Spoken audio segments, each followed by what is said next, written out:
नमस्कार, मैं शालिनी शाक्य और आप देख रहे हैं SPN 9 न्यूज। देश भर में लोकसभा चुनाव जारी है, लेकिन लोकसभा चुनाव के बीच अगर सारण को लेकर बात की जाए तो सारण में उस दिन हिंसा हो गई जिस दिन 5वें चरण का मतदान हो रहा था। जी आपको बता दें कि 20 मई को सारण में 318 और 319 बूथ पर रोहिणी आचार्य लगभग ये कह सकते हैं कि मतदान संपन्न होने के आधे घंटे पहले पहुंची थी, जहां पर रोहिणी आचार्य ने वहां के स्थानीय लोगों से बातचीत की। और लेकिन वहीं बीजेपी ये दावा कर रही है कि वहां पर रोहिणी आचार्य ने हिंसा फैलाने का काम किया, लोगों को भड़काने का काम किया। रोहिणी आचार्य के साथ उनके कुछ कार्यकर्ता भी मौजूद थे, जिसके बाद स्थानीय लोगों के बीच और कार्यकर्ताओं के बीच कुछ बहसबाजी हुई, गाली गलौज हुई, आपत्तिजनक जो शब्द है उनका प्रयोग किया गया था। उस समय उस मामले को वहीं पर रोक दिया गया, लेकिन किसी ने सोचा नहीं था कि ये मामला अगले दिन तूल पकड़ लेगा, क्योंकि मंगलवार सुबह एक ऐसा हादसा हो जाता है जहां सारण के भिखारी ठाकुर चौक पर गोलीबारी होती है, जिसमें 3 कार्यकर्ताओं को गोली लगती है, जिसमें से एक कार्यकर्ता की मौत हो जाती है, तो वही 2 कार्यकर्ता गंभीर रूप से घायल हैं, जो अभी अस्पताल में भर्ती हैं। इस मामले को लेकर बीजेपी के मनोज सिंह ने कहीं ना कहीं अब रोहिणी आचार्य पर FIR दर्ज करने की मांग कर दी है और रोहिणी आचार्य पर FIR दर्ज कर ली गई है। उन्होंने आरोप लगाया कि रोहिणी आचार्य ने उपद्रव फैलाने का कार्य किया, हत्या कराने की कोशिश की। ऐसे में FIR दर्ज कर ली गई है। रोहिणी आचार्य की जो मुश्किलें हैं वो अब कहीं ना कहीं बढ़ती दिखाई दे सकती हैं, लेकिन अब इसके ऊपर तमाम सवाल ये खड़े हो जाते हैं कि जो हादसा उस दिन हुआ, क्या वो बीजेपी के ओर से किया गया था या इसके पीछे कोई और ही है। इससे जुड़े आज तमाम सवालों पर चर्चा करेंगे। न्यूज रूम में मौजूद है मेरे साथ मेरे वरिष्ठ सहयोगी अमन सर मौजूद है। अमन सर से जानने की कोशिश करेंगे।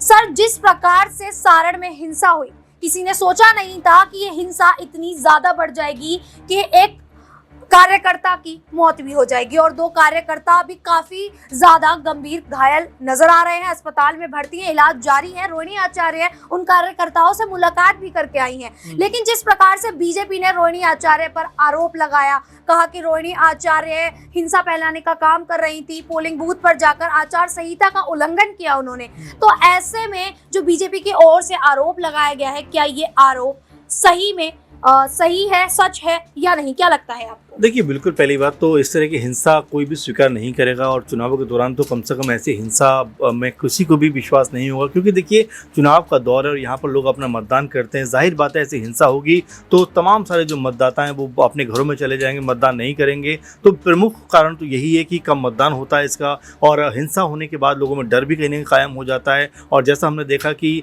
शुरुआत में ये हिंसा बहुत छोटे लेवल पर थी, लेकिन अगले ही दिन हत्याएं तक हो जाती हैं। तो ऐसे में जो जिम्मेदार लोग हैं या जो कह सकते हैं चुनाव यहाँ से लड़ते हैं, उनको ये बात होना चाहिए कि ऐसे बयानबाजी ना करें जिससे ऐसी घटनाओं को हवा मिलती हुई नजर आए। आप देखिए जिस तरह राजीव प्रताप रूडी ने बयानबाजी की और जिस तरह की उन्होंने जो बात रखी, उसको लेकर हर तरफ आलोचना भी हो रही है कि उनको आखिर ऐसे शब्दों का प्रयोग नहीं करना चाहिए था। अब वो सांसद हैं इस क्षेत्र के और अब प्रत्याशी भी हैं, तो ऐसे में उनको अगर इस तरह की बातें करनी है तो वाकई ये समझ में आता है कि उन्हें लोगों की जान की परवाह नहीं है। और ऐसा भी लगता है कहीं वो इस बात से भी नाराज़ हैं कि रोहिणी के पक्ष में एक तरीके से माहौल यहाँ पर बनता हुआ नजर आया, तो कहीं ये झुंझलाहट भी तो उनके मन में नहीं है। इसको लेकर तमाम सारी बातें हो रही हैं। साथ में रोहिणी आचार्य जब मतदान केंद्र पर पहुंचती हैं वहीं से झगड़े की शुरुआत हो जाती है उसके बाद से, और वहीं नेक्स्ट डे इसके ऊपर एक तरीके से कहें तो बड़ी हिंसा देखने को मिलती है। तो तमाम जो प्रत्याशी इनको समझना चाहिए कि इनके जाने से अगर कोई कह सकते हैं कि माहौल ख़राब होता है तो इनको जाने से वहाँ बचना चाहिए, क्योंकि देखिए अगर जाएंगे तो एक मतदान केंद्र पर ऐसा होता है तो इसकी आँच जो है बाकी सारे मतदान केंद्रों तक भी पहुँच सकती है और वो कह सकते हैं अफरा तफरी का एक माहौल हो सकता है। इसीलिए चाहे वो राजीव प्रताप रूडी हों या रोहिणी आचार्य हों या बाकी कितने प्रत्याशी, उनको संभल कर इन चीज़ों का प्रयोग करना चाहिए कि अगर वो कहीं जा भी रहे तो कहीं ऐसी स्थिति उत्पन्न ना हो जिससे कि विवाद कहीं ना कहीं दिखाई दे और लोग इस तरह से आपस में लड़ते हुए नजर आए। क्योंकि देखिए जो राजनीतिक माहौल होता है इसमें बड़ा गर्म माहौल होता है और यहाँ पर छोटी छोटी चीज़ें जो होती हैं वो लड़ाई के कह सकते हैं रूप में बदल जाती है। तो तमाम सारे जो नेता हैं उनको सोचना चाहिए और साथ में जो बयानबाजी वो करते हैं उसके ऊपर ज़रूर अंकुश लगाना चाहिए। कुछ भी बोल देने का मतलब ये होता है कि वहाँ पर जो माहौल ठीक भी होगा वो आपकी बयानबाजी के बाद माहौल ख़राब हो सकता है। इसीलिए चाहे वो राजीव प्रताप रूडी हों या रोहिणी आचार्य हों, उनको संभल कर बयानबाजी करनी चाहिए ताकि ऐसे मामलों की पुनरावृत्ति न हो सके। रोहिणी आचार्य ने लगातार बीजेपी पर निशाना साधते हुए कहा था कि बीजेपी जो है वो अपनी हार के लिए कहीं ना कहीं बौखलाई हुई दिखाई दे रही है, इसके लिए वो इस तरीके के कार्य करती दिखाई दे रही है। लेकिन वही बीजेपी के मनोज सिंह रोहिणी आचार्य पर ही आरोप लगा देते हैं और रोहिणी आचार्य के खिलाफ एफआईआर दर्ज हो जाती है। जो आपको बता दें कि धारा 188 आपको बता दें कि 307 और 171 के तहत उनके ऊपर मामला दर्ज किया गया है। ऐसे ही इसी के साथ 8 कार्यकर्ताओं के खिलाफ भी एफआईआर दर्ज है। वहीं पुलिस अधिकारियों का ये कहना है कि अब जो ये मामला है इसमें आपको बेल नहीं मिलेगी, न्यायालय जाना ही होगा, जिसके बाद ही आपको जमानत मिल सकती है। क्या ऐसे में और रोहिणी आचार्य की जो मुश्किलें हैं वो काफी ज्यादा बढ़ती दिखाई दे सकती है? क्या इसका प्रभाव अब उनके लोकसभा चुनाव के ऊपर पड़ता दिखाई दे सकता है? मेरे साथ अक्षय मौजूद है। अक्षय, क्या लगता है कि जिस प्रकार से रोहिणी आचार्य पर एफआईआर दर्ज कर ली गई है, उनके 8 कार्यकर्ताओं के खिलाफ एफआईआर दर्ज हुई है, तो ऐसे में क्या रोहिणी आचार्य की जो मुश्किलें हैं वो और ज्यादा बढ़ती दिखाई दे सकती हैं? देखिए, बिल्कुल जिस तरीके से पूरा मामला सामने आया है और लगातार ये बात इस मामले को लेकर कही जा रही है कि रोहिणी आचार्य जब बूथ से चली, वहां से जब वो रवाना हुई बूथ से, उसके बाद उस एक बूथ पर हिंसा भड़की, उसके बाद तनाव उत्पन्न हुआ और उस तनाव ने यहाँ हिंसा का रूप ले लिया, जो 2 मुख्य राजनीतिक दलों के कार्यकर्ताओं के बीच टकराव के रूप में देखने को मिली। अब इस पूरे मामले में जिस तरीके से रोहिणी आचार्य के समर्थित कार्यकर्ताओं के खिलाफ यहाँ पर एफआईआर दर्ज हुई है,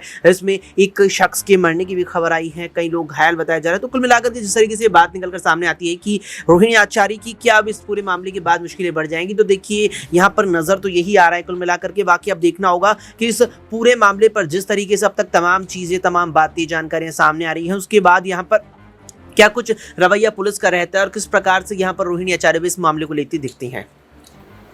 जिस प्रकार से सारण में अब ये जो हिंसा फैली है, इसको लेकर राजीव प्रताप रूडी ने कुछ ऐसा बयान दे दिया है जिसको लेकर कहीं ना कहीं जनता उनसे और ज्यादा खफा होती दिखाई दे रही है। राजीव प्रताप रूडी ने ये कह दिया है कि इस प्रकार की जो गोलीबारी है वो तो होती ही रहती है। राजीव प्रताप रूडी 10 साल से सारण में कार्यरत है, 10 साल से वो सांसद है वहां से। उनका इस तरीके से बयान देना, ऐसे में क्या जनता उन्हें समर्थन अब देगी भी या नहीं? क्या लगता है कि नाज़मीन, जिस प्रकार से राजीव प्रताप रूडी ने ये जो हिंसा हुई है, इसको लेकर कहीं ना कहीं पुलिस अधिकारियों ने, प्रशासन ने 2 दिन के लिए जो है इंटरनेट सेवा वो वहां पर बंद कर दी थी। इसका मतलब कहीं ना कहीं ऐसा माना जा रहा था कि जो हिंसा है ये तूल पकड़ सकती है और ज्यादा बढ़ सकती है। लेकिन उसके बावजूद भी राजीव प्रताप रूडी इस तरीके का बयान दे देते हैं कि इस प्रकार की गोलीबारियां तो होती रहती है। क्या ये बयान देना उनका सही है? सारण पे जब चुनाव हुआ, सारण सीट पर उसके अगले ही दिन देखने को मिलता है कि हिंसा हो जाती है। 2 गुटों की बात की जाती है, जहां आरजेडी और जहां भारतीय जनता पार्टी की बात करें, कहीं ना कहीं उनके तमाम समर्थक भिड़ते हुए दिखाई देते हैं। जहां हिंसा इतनी भड़क जाती है कि काबू करने के लिए इंटरनेट सेवा बंद करना ये लाजमी हो जाता है, क्योंकि अगर कहीं हिंसा भड़क रही है, अगर वो ज़्यादा उग्र हो जाती है तो कहीं ना कहीं नुकसान झेलना पड़ सकता है, लोगों की जान जा सकती है। लेकिन राजीव प्रताप रूडी के बारे में बात करें, जो 2 बार से सारण चुनाव जीतते हुए नजर आए हैं, ऐसे में देखा जाए तो राजीव प्रताप रूडी के बयान लोकसभा चुनाव के मद्देनजर और खासकर खुद चुनाव लड़ रहे हैं और इस बीच में वो ऐसे बयान देते हुए नजर आ रहे हैं जो अपनी ही पार्टी और खुद के चुनाव जीतने पर कहीं ना कहीं सवाल खड़े कर रहे हैं। जहां जनता के बीच में जाकर दावा करते हैं कि ये भारतीय जनता पार्टी की देन है, जिसके बलबूते पर आज आप आराम से सारण में रह रहे हैं, वहीं जनता इनका विरोध करते हुए नजर आती है। वहीं दूसरी तरफ अगर राजीव प्रताप रूडी ये कहते हुए नजर आते हैं कि गोलियां तो चलती रहती हैं, तो वो खास तौर पर अपनी छवि को दर्शा रहे हैं कि आप किस छवि वाले हैं और भारतीय जनता पार्टी किस तरीके की नीतियों का पालन करती हुई नजर आती है। यानी कि आपके राज्य में गोलियां चलना, आपके राज्य में गुंडा राज देखने को मिलना या फिर सत्ता छीनने के लिए किसी भी हद तक चले जाना, अगर यही नीतियां बिहार में देखी जाएंगी तो जनता इसका खासकर विरोध करेगी। और वहीं विरोध राजद की तरफ से प्रत्याशी रोहिणी आचार्य करती हुई नजर आ रही थी। उनका साफ तौर पर कहना था कि उनके कार्यकर्ता की भी यहाँ पर हत्या हुई है, गोलियाँ चली हैं, इसमें नुकसान न सिर्फ यहाँ पर पार्टियों का हुआ है बल्कि आम जनता का भी होता हुआ नजर आया। पप्पू यादव की बात करें तो वो हॉस्पिटल घायलों से मुलाकात करने जाते हैं। रोहिणी आचार्य भी जाती है घायलों से मुलाकात करने के लिए, सीधे तौर पर गुंडेराज की बात करती हैं। तो यानी कि ये दर्शाया जा रहा है कि रोहिणी आचार्य जहां सारण में मजबूती के साथ उतर रही है, जहां जनता से जुड़ने की कोशिश कर रही है और इस मुद्दे को उठाते हुए भारतीय जनता पार्टी पर निशाना साध रही है, उसी दौरान एफआईआर दर्ज भी कर दी जाती है रोहिणी आचार्य के खिलाफ। यानी कि ये दिखाने की कोशिश की जा रही है कि रोहिणी आचार्य सारण में उस मजबूती के साथ न आए जिस मजबूती के साथ लालू प्रसाद यादव यहाँ से चुनाव जीतते हुए दिखाई दिए हैं। लेकिन अब यही देखना होगा कि इस तमाम हिंसक माहौल के बावजूद भी क्या सारण में अभी भी रोहिणी आचार्य के समर्थन में जनता आगे आती हुई नजर आती है या फिर नहीं। ये देखना होगा कि जनता अभी भी रोहिणी आचार्य के समर्थन में है भी या नहीं, क्योंकि जिस प्रकार से राजीव प्रताप रूढ़ी इस तरीके से बयान दे रहे हैं और इससे पहले भी उन्होंने तमाम बयान दिए जो कहीं ना कहीं सारण की जनता के खिलाफ थे। तो ऐसे में सारण की जनता पहले से ही राजीव प्रताप रूढ़ी को पसंद नहीं कर रही है। अब ऐसे में वो इस तरीके के बयान दे देते हैं तो कहीं ना कहीं वो अपनी ही मुश्किलें बढ़ा रहे हैं। अब देखना होगा कि आखिरकार इस मामले में पुलिस प्रशासन क्या करता है और क्या कुछ सामने आता है। फिलहाल के लिए इतना ही, देखते रहिए SPN 9 न्यूज।